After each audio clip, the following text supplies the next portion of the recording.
মন্দিরে গোপাল পুজো করে, গোপাল রেখেও গেছেন এখানে। কেন রেখে গেছেন? ভোগ 3 রকম আছে। মাছ মাংস ছাড়া যেটা হচ্ছে সেটা হচ্ছে মায়ের ভোগ। কেন বলুন তো? শনিবার দিন 108 জবার মালার সঙ্গে নীলকণ্ঠ বা অপরাজিতার মালা দিই। বছরে কটা মোষবলি হয়? একটা কালী ভ্রমণ পথিক স্নিগ্ধার চ্যানেলে আপনাদের সকলকে স্বাগত। আজকে আমরা বেরিয়ে পড়েছি 2 বান্ধবীতে মিলে একটা জায়গায় যাব, পুজো দেব। সঙ্গে থাকুন, পুরো ভিডিও দেখুন।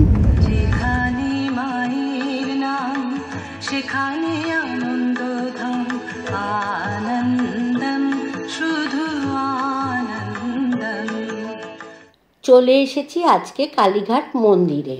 বাড়ির গোপাল রয়েছে এখানে, আমরা এখানে পুজো দেব, সেই জন্য আজকে আমরা চলে এসেছি। মধুর মধুর ধ্বনি বাজে, হৃদয় কমল বনমাঝে। মধুর মধুর মধুর ধ্বনি বাজে, হৃদয় কমল বনমাঝে। কালীঘাট মন্দির কলকাতার একটা প্রসিদ্ধ কালী মন্দির এবং 51 শক্তিপীঠের অন্যতম হিন্দু তীর্থক্ষেত্র। পুরাণ মতে এই স্থান বারাণসীর তুল্য। দেবী এখানে ভৈরবী, বগলা, মাতঙ্গী, বিদ্যা, কমলা, ব্রাহ্মী, মহেশ্বরী, চণ্ডী প্রভৃতি রূপে পূজিতা। কালীঘাটের দেবতা হলেন মা কালী এবং পীঠরক্ষক হলেন ভৈরব নকুলেশ্বর। আমার বান্ধবীর মনস্কামনা পূরণ হওয়ার পরে এই মন্দিরে গোপাল রেখেছিল এবং এখানে এসে নিজে গোপালের পুজো ও আরতি করে। আজকে আমরা মন্দির রেনোভেশনের পরে আবার চলে এসেছি আমার বান্ধবীর সাথে, ওর গোপালের পুজো হবে বলে। মন্দিরের কাছে প্রচুর স্টল রয়েছে ছোট ছোট, যেখানে পুজোর সামগ্রীর সমস্ত কিছু পাওয়া যায়। আমরা এখান থেকে গোপালের পুজোর জন্য প্রদীপ, সলতে, তেল, ফুল, মালা সব কিছুই কিনে নেব। নিয়ে আমরা 1 নম্বর গেট দিয়ে প্রবেশ করব। এই মন্দিরের চূড়ায় 3টে সোনার কলস রয়েছে। বর্তমানে রিলায়েন্স গ্রুপ এই মন্দিরের রেনোভেশনের দায়িত্বে আছেন, আর মন্দিরটা এখন দেখতে খুব সুন্দর হয়ে গেছে। আমরা এখন এই 1 নম্বর গেট দিয়ে প্রবেশ করব, কারণ এই গেট দিয়ে ঢুকেই বাঁ দিকে রয়েছে শ্রী শ্রী রাধাকৃষ্ণের মন্দির। এই মন্দিরেই গোপালজিকে রাখা রয়েছে।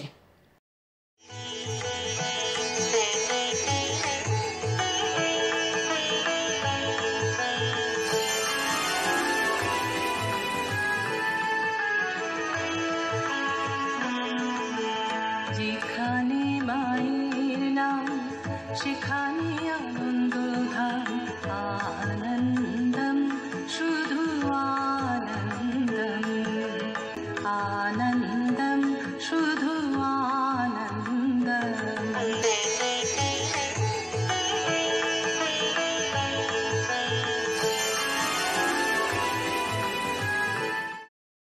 রাধাকৃষ্ণের মন্দিরের সামনে থেকেই ফুল পাওয়া যাচ্ছে। আমরা রাধাকৃষ্ণের মন্দিরের সামনে থেকে এই যে ফুল এখান থেকেই কিনে নিয়ে মন্দিরে রেখে দেবো। আগে গোপালজির কাছে রেখে দিয়ে আমরা সমস্ত মন্দির পরিদর্শন করব এবং মায়ের পুজো দিয়ে এসে এখানে গোপালের পুজোটা দেব।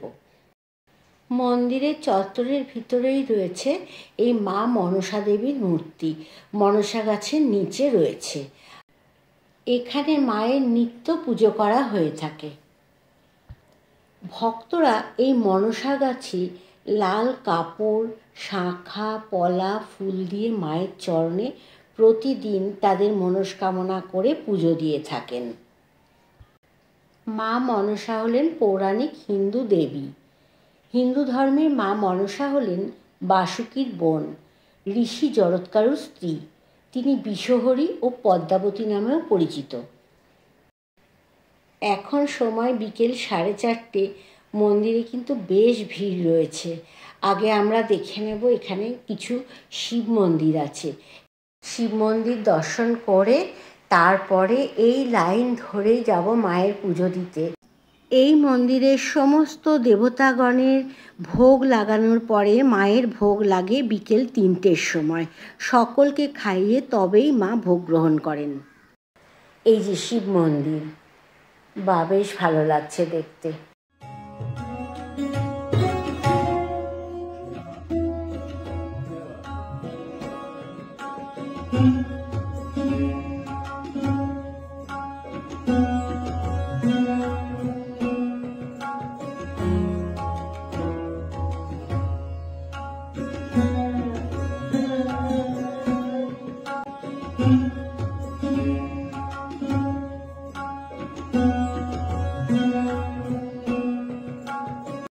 কালীঘাটের দেবতা হলেন কালী এবং পীঠরক্ষক হলেন ভৈরব নকুলেশ্বর। পূর্বে কলকাতায় অবস্থিত ভবানীপুর অঞ্চল ঘন জঙ্গলে পরিপূর্ণ ছিল। সাবর্ণ রায়চৌধুরীরা কালীঘাটের গঙ্গার ধারে দেবীর জন্য একটা মন্দির স্থাপন করেন। সেই থেকেই কালীঘাট হিন্দুদের বড় তীর্থস্থান। তীর্থক্ষেত্র কালীঘাট মন্দির সৃষ্টি ও মূর্তি স্থাপনের ব্যাপারে বাংলার প্রাচীন জমিদার বংশীয় বরিশা বসতি সাবর্ণ রায়চৌধুরী পরিবার উল্লেখযোগ্য ভূমিকা পালন করেন। এবারে আমরা যাব মায়ের মন্দিরে পুজো দিতে। মায়ের মন্দির থেকে পুজো দিয়ে এসে রাধাকৃষ্ণের মন্দিরে গোপালের পুজো করব এবং আরতিও দেখব। কথিত আছে কালীঘাটে দেবী সতীর পায়ের আঙ্গুল পড়েছিল এবং এখানে রানী রাসমণিও যাতায়াত করতেন এই মন্দিরে। এবারে আমরা একটু চলে এলাম কুণ্ডপুকুরটা দেখার জন্য। নতুন করে সংস্কার হওয়ার পরে কুণ্ডপুকুর কেমন দেখতে হয়েছে এবারে আমরা একটু দেখে নিই। 3 নম্বর আর 4 নম্বর গেটের পাশে আছে এই কুণ্ডপুকুর।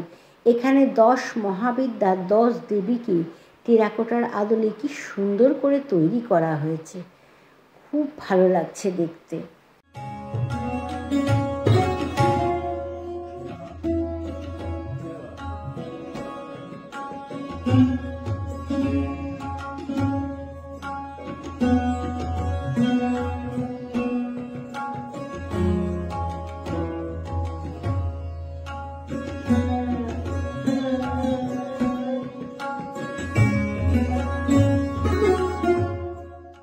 মন্দিরে পুজো দিয়ে এখানে এসে আমাদের একজন সেবায়িতের সঙ্গে দেখা হয়ে গেল।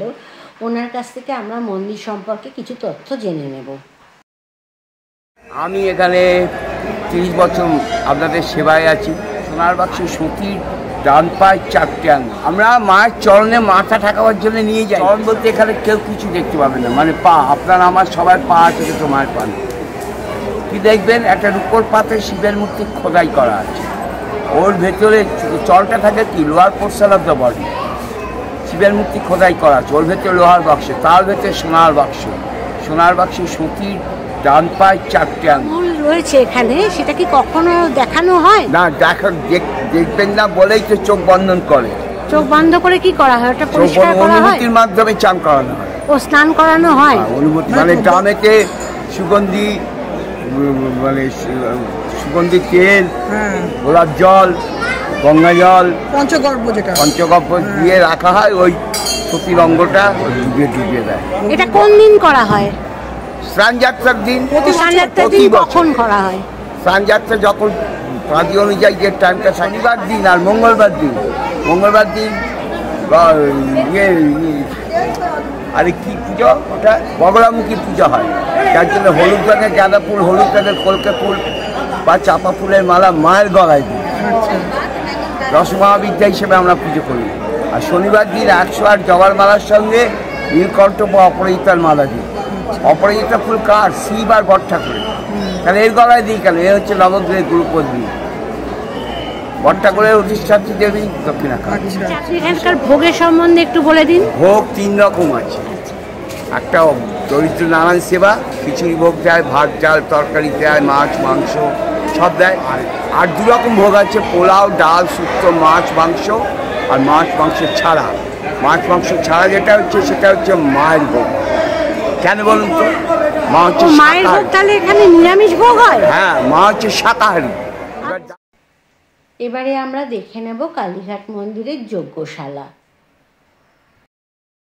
এবারে মন্দিরের বলিঘরের কাছে চলে এলাম। বলিঘরের ভিতরে ঢুকে প্রণাম করে নেব এবং সেবাইতের কাছ থেকে জেনে নেব যে বলি এখানে কখন হয়, কি কি সময় বলি দেওয়া হয় এবং কি বলি দেওয়া হয়, সেটা আমরা সমস্তটাই সেবাইতের মাধ্যমে জেনে নেব। কত পাঠা বলি হয় এখানে? প্রপার স্টেজ পাঠা 108 108 বলি হয়। 108টা পাঠা রোজ বলি দেওয়া হয়। এখানে তো আপনি বলছেন পাঠা বলি হয়, তাহলে পাঠি কেন বলি হয় না? Ladies is the constructive, gents is the destructive. মায়ের জাতকে আমরা বলি দিই না।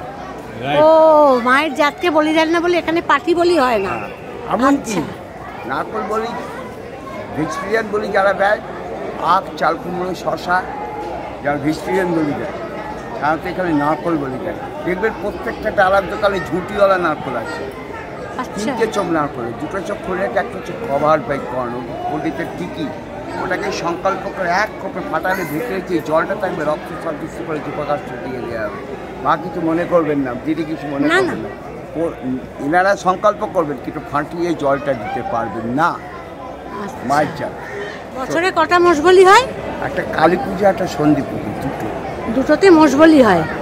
সেবাইতের মাধ্যমে আমরা এই মন্দিরের অজানা তথ্য অনেক কিছুই জানতে পারলাম, বেশ ভালো লাগলো। এবারে আমরা এই মন্দির চত্বরের ভিতরে রাধাকৃষ্ণের মন্দিরে যাব গোপাল পুজো করার জন্য।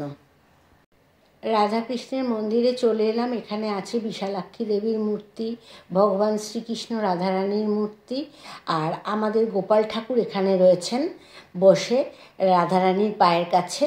বেশ ভালো লাগছে দেখতে। এই যে এইটা আমার বান্ধবীর গোপাল, আর এখানে আরেকটি গোপালও দেখা যাচ্ছে। অপূর্ব মনোরম মূর্তি। এখন আমার বান্ধবী তার গোপালের সেবা শুরু করে দিয়েছে। এখানে ওনাকে কাপড় পরানো হবে, মাথার মুকুট পরানো হবে, আর চুল পরানো হবে, সমস্ত কিছু আমরা দেখি। আর সেবা করার পরে আরতি করা হবে।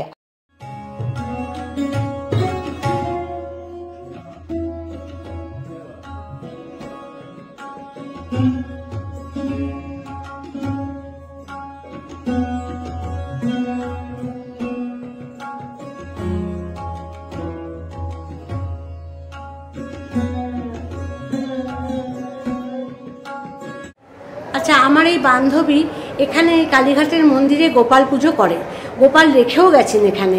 কেন রেখে গেছে এটা আমি ওর মুখ থেকেই শুনবো।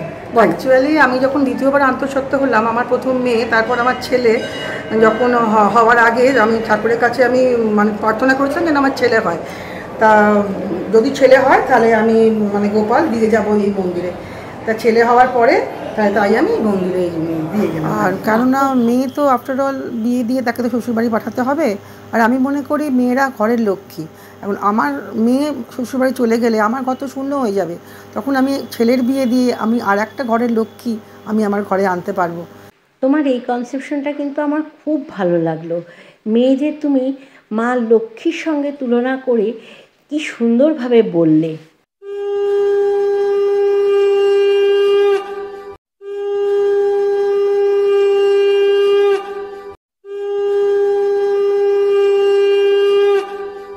শ্রীকৃষ্ণ গোবিন্দ হরে মুরারি, হে নাথ নারায়ণ বাসুদেবায়। শ্রীকৃষ্ণ গোবিন্দ হরে মুরারি, হে নাথ নারায়ণ বাসুদেবায়।